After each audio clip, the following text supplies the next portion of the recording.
아직 사람들은 뭘 사야 될지 모를 수도 있거든요. 아마존, 애플, 테슬라. 자, 이름만 들으면 아는 되긴 한데.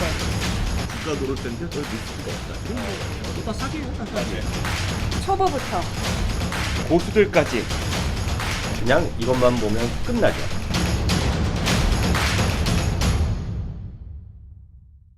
네, 안녕하세요. 반갑습니다. 박 선생입니다. 안녕하세요. 린스타입니다. 네.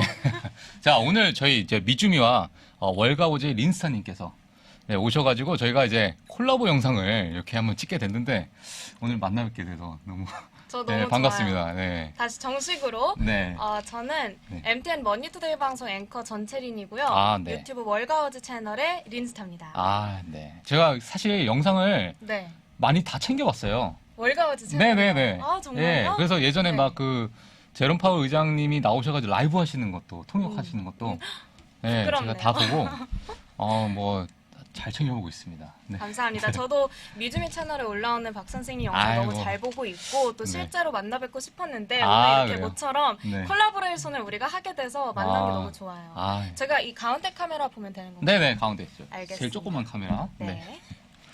네, 그래서 오늘 일단 저희가 이제 미주미 월가워즈에서 캐시우드에 대한 어떤 증시 전망, 네 그런 부분과 이제 린스타님께서 주목하고 있는 유망주 2022년, 네. 그 부분에 대해서 저희가 한번 보게 될 텐데 한번 좀 기대를 좀 해보면서 네 한번 들어가 보도록 하겠습니다. 캐시우드 좋아하세요? 저는 사실 캐시우드를 제가 이제 이학용 교수님을 만나 뵙고 캐시우드를 처음 뵀어요. 처음 이제 접하게 됐는데.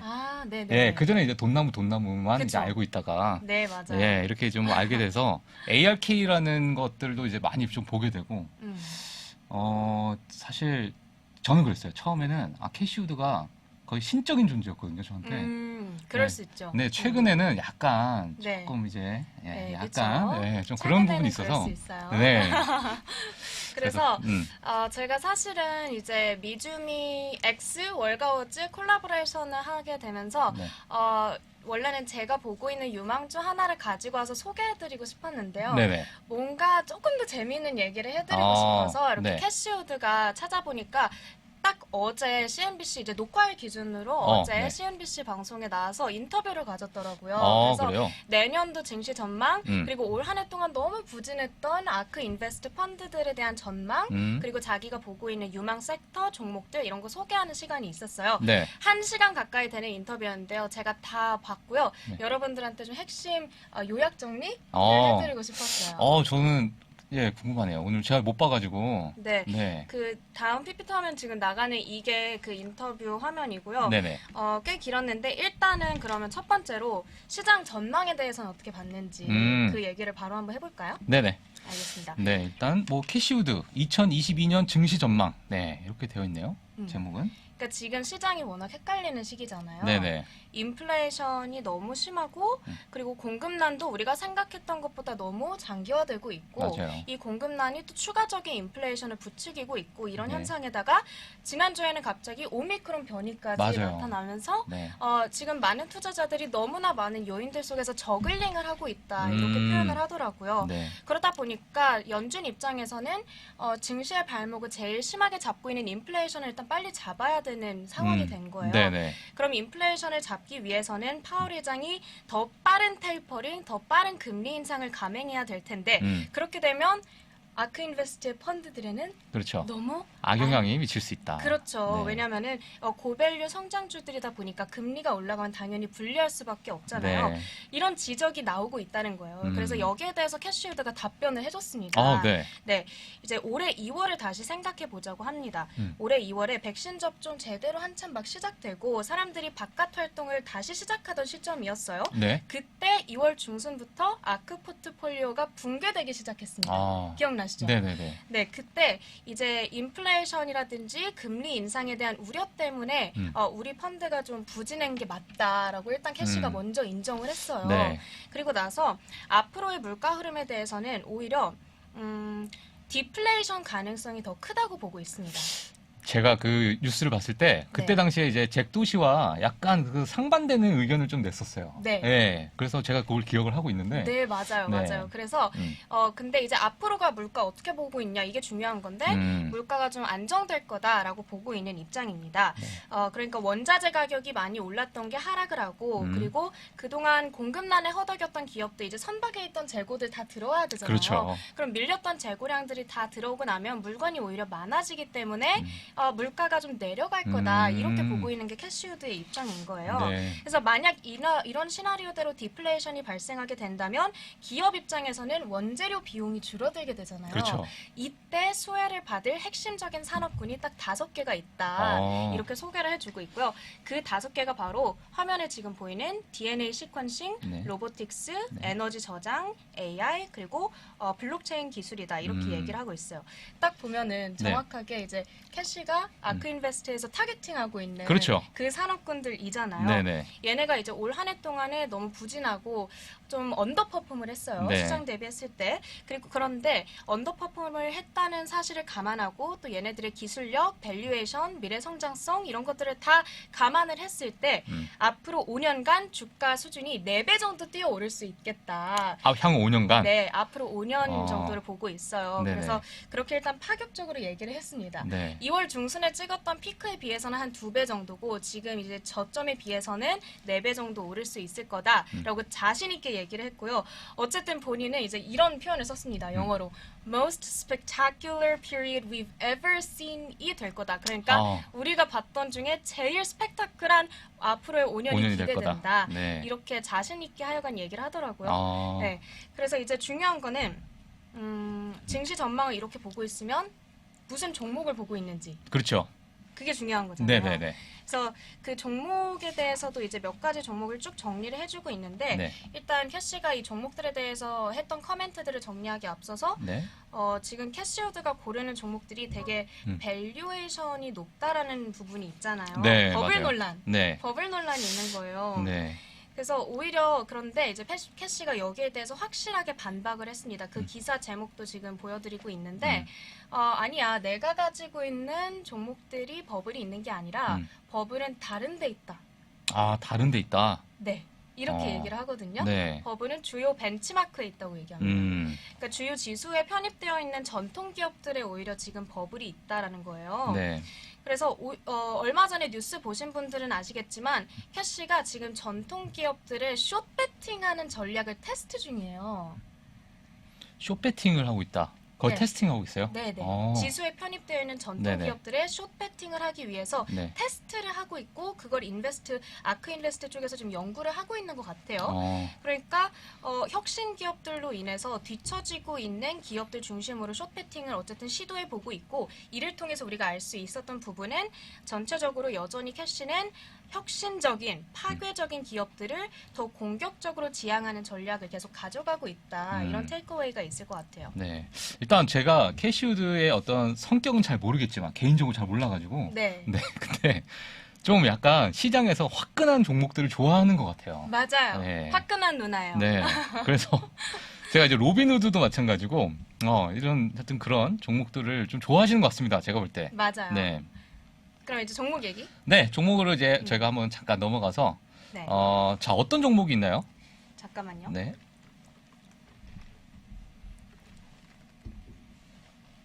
자, 이제 종목들 어떤 커멘트를 했는지 쭉 얘기를 드릴 건데 네. 일단 첫 번째로 트위터. 네. 얼마 전에 뉴스 보셨을 거예요. 네네. 갑자기 캐시우드가 CEO가 싹 바뀌고 나니까 바로 110만 주를 샀다. 그렇죠. 이런 네. 이제 기사가 올라왔었는데 이제 네네. 여기에 대해서 사람들이 의문이 있는 거예요. 왜 샀을까? 음. 트위터를? 어때요? 트위터 매력적이에요? 저는 사실 트위터는 전 개인적으로 별로라고 생각하거든요. 아니 이제 좀 지났어. 그 이제 유행은. 저도 사실 그렇게 네. 이제 개인적으로는 생각을 하는데 네네. 이 캐시 누님은 좀 굉장히 다른 생각을 갖고 계세요. 그래서 이제 최근 사용자 수랑 광고 수익이 다시 크게 오르고 있고 네. 굉장히 강력한 소셜 미디어라는 부분을 계속 강조를 하고 있습니다. 여기서 이제 많은 사람들이 소통하고 실제로 이제 우리도 주식 투자에 대한 정보는 트위터에서 많이 얻기 있기도 그렇죠. 하잖아요. 맞아요. 이제 맞아요. 그런 부분들에 대해서 네. 얘기를 하고 있는 거예요. 그리고 무엇보다도 이번에 새로 바뀐 이 라그라왈 CEO의 수익화 전략이 좋다 이렇게 얘기를 하고 있는데요. 저는 자세히는 모르는데 트위터 스페이스라고 하는 신제품이 있대요. 아, 그래요? 근데 이게 한동안 또 핫했던 클럽하우스 아시죠? 아, 예. 클럽하우스. 네, 클럽하우스 사용자층을 좀 뺏어오고 있나 봐요. 아니 근데 그거 망하지 않았나요? 안 망했나? 그런가요? 아직? 저도 잘 몰라가지고 제가 SNS를 잘 안 해요. 아니 근데 그게 너무 폐쇄적으로 운영을 하다 보니까 네네.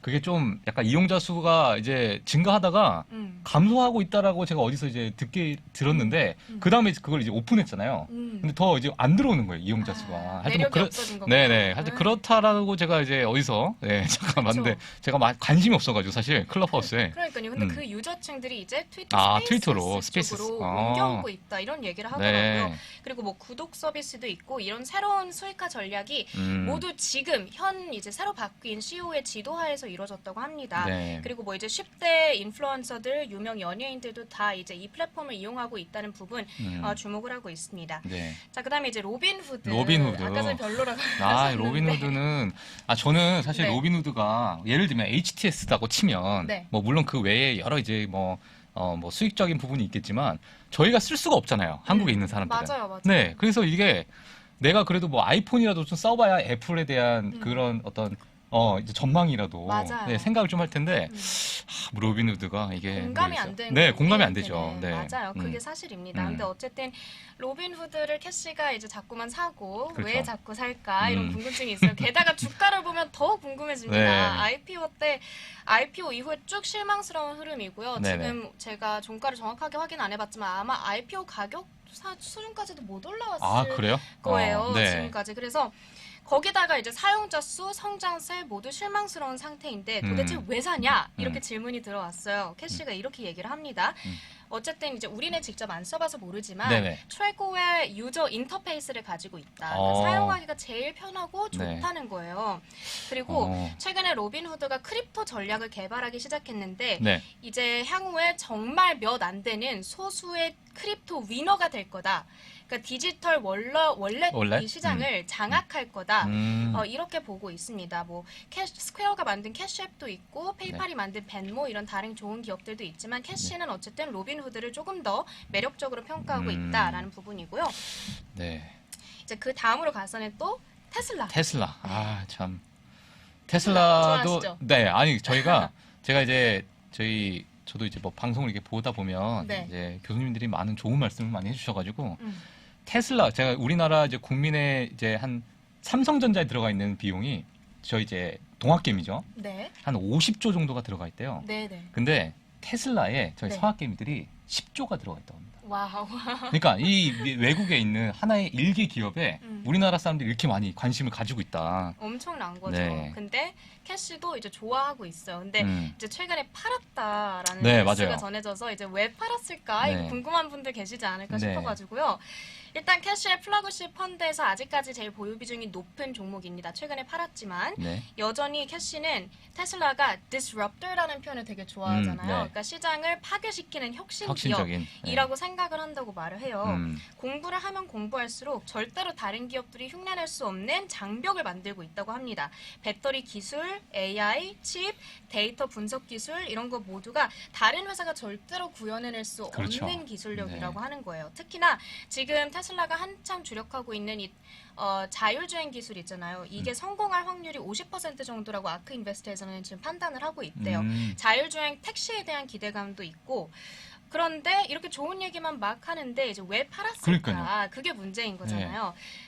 단순히 이거예요. 그냥 테슬라가 지난 2년 동안 아크 인베스트가 보유하고 있는 다른 종목들에 비해서는 많이 오른 거예요. 네네. 그래서 상대적으로 최근 사들이고 있는 종목들 보면은 앞으로의 포텐셜이 더 많이 남아 있는 거죠. 네, 그래서 전체 수익률을 극대화하기 위해서 포트폴리오를 정리한 것뿐이지 테슬라가 별로여서 판 건 아니다. 이렇게 이해를 하시면 되겠습니다. 뭐 간단하게 저희 주린이 분들이 좀 보신다면은 뭐 비중 조절을 좀 했다. 그렇죠. 뭐 이렇게 보면 되겠네요. 맞아요, 네. 맞아요. 그래서 앞으로 앞으로 5년간 목표 주가를 $3,000까지 보고 있다라고 인터뷰에서 직접 발언을 했고요. 네네. 참고로 리비안이나 루시드 같은 이제 다른 핫한 EV 스탁들도 있는데 EV 시장에서 보이는 이들의 행보를 리스펙을 한다 이렇게 표현을 하고요. 네. 다만 얘네들이 자율주행 기술에 대한 노출이 없기 때문에 개인적으로 우리는 그렇게 매력적으로 보지 않는다 이렇게 얘기를 하더라고요. 네. 그래서 EV에 대한 얘기 거기까지고요. 이제 그 다음에 텔레닥도 텔레닥. 준비해봤어요. 텔레닥 혹시 제가 사실 네. 오늘 제가 그 린스타님께서 오신다고 하셔가지고 네. 제가 종목을 보다가 텔레닥을 조금 봤습니다. 아 그래요? 네. 네. 이게 뭐 이제 원격 의료, 헬스케어 맞나요? 맞아요. 네. 맞아요. 그래서 미국 비중에 뭐 가장 1위를 차지하고 있다. 미국에서 13% 정도를 차지하고 있는데 1위 회사다. 자 이렇게 제가 맞아요. 좀 보고 왔어요. 맞아요. 네. 그러니까 원격 의료 서비스의 필요성이 대두가 되면서 네네. 코로나19 기간 동안 뭐 그런 네. 이제 맥락인 거죠. 네. 근데 실제로 이제 ARK Genomic Revolution ETF, ARKG 있잖아요. 네, 그렇죠. 거기에서 보유 비중이 가장 높은 종목이기도 합니다. 캐시가 이번 인터뷰에서는 텔레닥에 대해서 미국 헬스케어 산업의 중심축이 될 거다 이렇게 표현을 했어요. 이게 왜 그러냐면 AI, DNA 시퀀싱, 유전자 편집 기술 이 세 가지가 앞으로는 헬스케어 산업에 모두 융합이 될 거고 텔레닥은 이런 기술들을 가지고 있으면서도 환자와 의사, 의사와 병원, 병원과 보험사들 이런 데이터를 다 가지고 있잖아요. 얘네들을 다 연결시켜주는 역할을 텔레닥만이 할 수 있는 거예요. 그래서 이제 좀 좋게 보고 있다라고 얘기를 하고 있습니다. 그리고 헬스케어계의 기술주다. 그렇죠. 네, 야 맞아요. 그렇죠. 헬스케어계의 기술주다. 표현을 정말 잘 해주시네요. 네, 맞습니다. 네. 그리고 이제 같은 유전자 편집 기술을 가지고 있는 다른 기업들 중에서는 이제 제가 여기 리스트를 적어놨는데 네네. CRISPR Therapeutics, Intellia Therapeutics 그리고 Editas Medicine 이 세 가지도 좀 되게 좋게 보고 있는데요. 얘네들에 대해서는 애플이랑 비교를 하고 있어요. 이 세 가지 회사를요? 전혀 아닐 것 같잖아요. 근데 이런 식으로 비교를 합니다. 네. 애플의 시가총액이 지금 어제 제가 보니까 2조 7천억 달러 정도 되거든요. 네네. 근데 애플이 우리의 삶을 바꾼 건 맞아요. 그런데 질병을 치료해주진 않았대요. 그렇죠. 네. 그런데 이 세 개 종목들의 시가총액을 합치면 2조 7천억 달러에 한참 못 미치는 400억 달러도 안 된다고 합니다. 근데 얘네들은 우리의 질병을 치료해줄 기업들이잖아요. 네네. 그러니까 앞으로 남아있는 성장 가능성을 너무 높게 보고 있다. 이런 식으로 코멘트를 해주고 있습니다. 네, 여기 크리스펄 여기 이 회사 같은 경우에는 뭐 유전자 가위 네, 뭐 맞아요. 이런 거를 좀 하는 네, 맞아요. 제가 저도 좀 정확하게는 몰라요. 공부를 좀 해왔습니다. 아 정말요? 네. 이게 좀 어려운 그 유전자 편집 기술 이런 거여가지고 맞아요. 네. 그 주가 흐름 봤을 때는 크리스퍼가 올해 되게 많이 떨어졌어요. 50% 가까이, 에디타스도 50% 가까이 떨어졌고요. 인텔리아만 좀 100% 이상 크게 오르는 그런 흐름이었는데 얘네들 전반적으로도 앞으로 좀 좋은 흐름 보여주지 않을까 이런 네네. 기대감을 가지고 있다고 합니다. 네. 자 그래서 돈나무 인터뷰는 여기까지. 예. 네. 사실 뭐 저는 뭐 그렇게 크게 관심 없습니다 여기에. 저는 오늘 관심 있는 게 자 린스타님이 보고 계신 2022년 유망주. 네 여기 한번 저희가 좀 집중해서 보도록 하겠습니다. 아직도 미국 주식 투자 망설이고 있습니까? 이 미국 주식 좋은 건 알겠는데 아직도 망설이는 당신을 위해 미국 주식 분야 최장수 베스트셀러 미국 주식이 답이다 개정판이 출간됐습니다. 코로나19 이후 달라진 시장 트렌드, 2020년 이후의 유망 종목, 또 테마별 추천 ETF까지 한 권에 모두 담아냈습니다. 글로벌 투자의 중심으로 당신을 이끌어줄 미국 주식이 답이다 개정판 강의와 함께 보시면 더욱 좋습니다. 지금 전국 서점과 온라인에서 만나보세요.